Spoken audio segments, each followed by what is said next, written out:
Hot Magic Monday with Empress Lysa. Hello, darling ones, and I am here to share a sacred message with myself that I hope will benefit all of you. Ever since I first started in business 10 years ago now, I knew that my own sacred soul work was what I was sharing with the world through my professional business. That as I relayed the messages to other people that I most needed to hear, it actually had the power to truly connect. And I've always been very blessed to attract beautiful, amazing clients. And for the last 4 years, I've been fully booked out. And I'm going to tell you why I'm not progressing any further.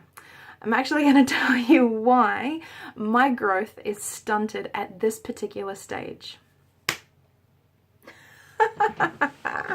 Talk about things that you don't want to say live online. Great. So here's what I don't want to tell you, is that I deeply fear my own light.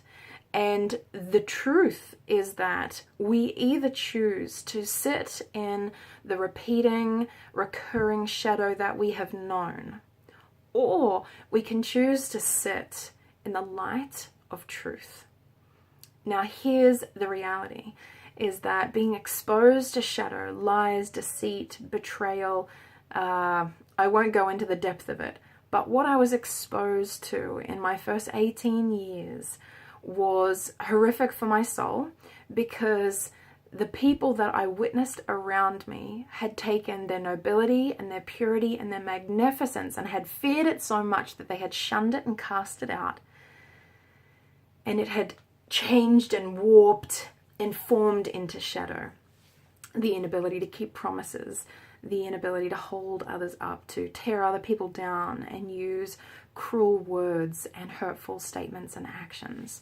What's important is that that was my environment. I grew up in shadow lands, which gave me such a high motivation to be able to transmute and live in the light.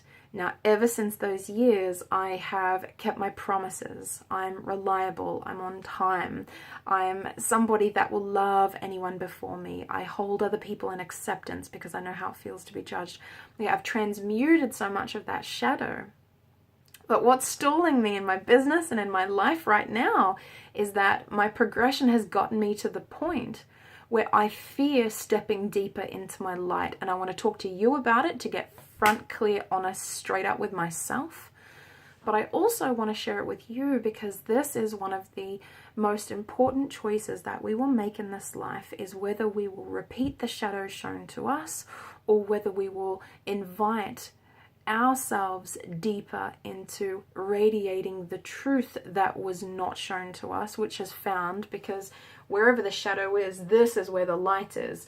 Whatever has been suppressed, by owning that, and what pops up gloriously on the other side is the composite, is the other aspect, is the proportion. So our self-assuredness is held in our arrogance. Our sensuality and sexuality is actually held in our sexual shame.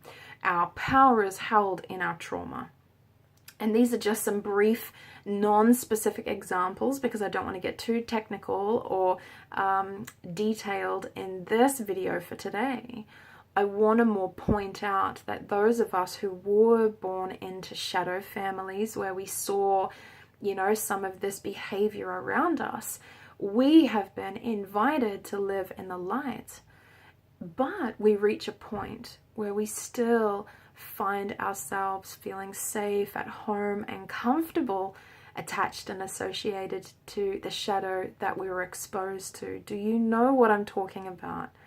I know I am talking to myself, and I'm here holding myself to account because I want to tell you why I'm afraid to live deeper in my light, which means utter surrender, fully allowing myself to trust and flow in every moment. Full receival and acceptance of all levels of wealth and abundance, both with health and rich friendships and financial abundance and being provided for in a comfortable, luxurious, beautiful home. Okay, these are the things that come to us effortlessly and naturally when we do live in the light. And there's, degrees of luxury and comfort and wealth that I've been blessed to receive because of the shadow work that I've done. But I'm holding myself back. Are you holding yourself back too? Let's get in on this together.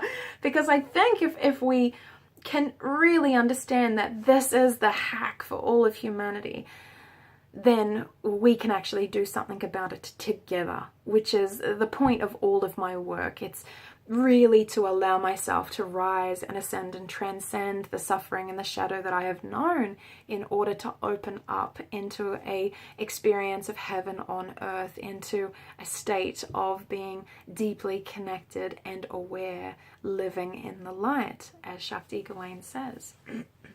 But I digress because I don't want to tell you why. So, one of the greatest pains, one of the most horrific experiences that I encountered as a child was being ostracized. Okay, so abandoned, left. And that is still the number one story that my ego uses in order to prevent me from aligning more fully in my truth. And when I was in the 5th grade, when I was 7 or 8 years old, a girlfriend, a friend, played a trick where she convinced everyone in the class to not talk to me for 2 weeks, to literally pretend I wasn't there. Now, I came home from school every day and I cried profusely and I was really shocked and I was really hurt. I felt really betrayed. But something else happened that freaked me out. When everyone stopped talking to me at school and I literally had my own space, I was more content. I enjoyed the day more because I didn't have to deal with anybody else, not their feelings, not their emotions. They didn't come to me for anything. I didn't have to help them in any way. And there's some sort of a fear that I honestly have around not being a part of humanity, not being able to associate and affiliate with all the creatures that I see around me. Now, I want to vulnerably invest this in you because this may be something similar for you. I know that we resist our light. I know that we cling to the known forms of shadow as a false sense of security, as a old, tatty, wet, dirty security blanket that we're hugging and holding in order to help ourselves feel safe and feel some degree of certainty. But it creates pain. That stuff is just woven with painful experiences. So, I'm here sharing with you what I need to hear, that it's not true. But on this side of the fence, because I haven't passed over, I'm afraid. I'm afraid of the loss. I'm afraid of the isolation. I'm afraid of feeling cut out from humanity. And so I'm socially declaring that I know that that is not true. And I'm just about to go away on holiday with my family and celebrate 11 years in marriage and 10 years in business. And I never knew that I would get here. I never knew that I would become who I was. My whole life was completely unexpected and it was not according to my plan. And I am ready to allow myself to cross the threshold into something that I have not previously allowed, which is permitting myself to feel more joy, more ease, more happiness, and more love. So this is a social declaration.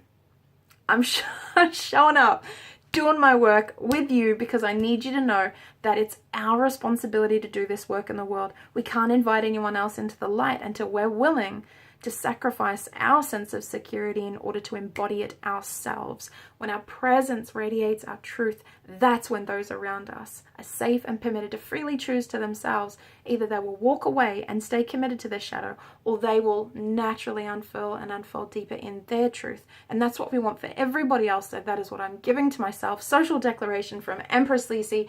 Thank you so much for being here. If you want to deepen into your truth so that you can rise on purpose, this is where we do it. Please subscribe if you love this and tell me how this has reached you today. Lots of love from Lysa.